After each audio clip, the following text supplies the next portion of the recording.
ভারতের জাতীয় দলে জায়গা হারানো, এরপর স্ত্রীর সঙ্গে বিবাহ বিচ্ছেদ। বছর দুয়েক আগে জীবনের সবচেয়ে কঠিন সময়ই পার করেছেন শিখর ধাওয়ান।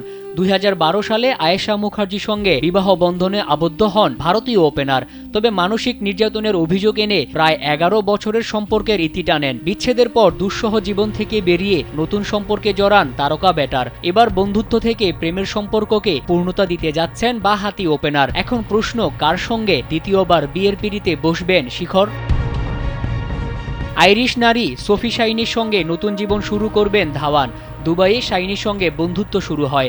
আইপিএল ও চ্যাম্পিয়ন্স ট্রফিতে দুজনকে একসাথে খেলা দেখতে দেখা গেছে বেশ কয়েকবার। এরপরই দুজনের সম্পর্ক নিয়ে শুরু হয় জল্পনা। জানা গেছে 1 বছর যাবৎ একই সঙ্গে থাকছেন দুজন। ভারতীয় গণমাধ্যমের খবর, ফেব্রুয়ারির 3য় সপ্তাহে দিল্লিতে বসবে বিয়ের আসর। শাইন বর্তমানে শিখর ধাওয়ান ফাউন্ডেশনের প্রধান হিসেবে কাজ করছেন, যে সংস্থার মাধ্যমে বিভিন্ন সামাজিক কাজ করেন ধাওয়ান।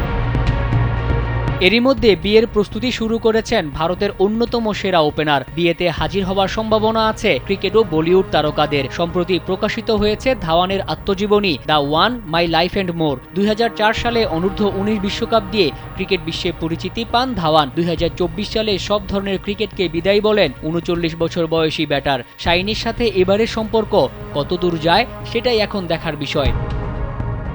মোহাম্মদ মাসুম, কালবেলা।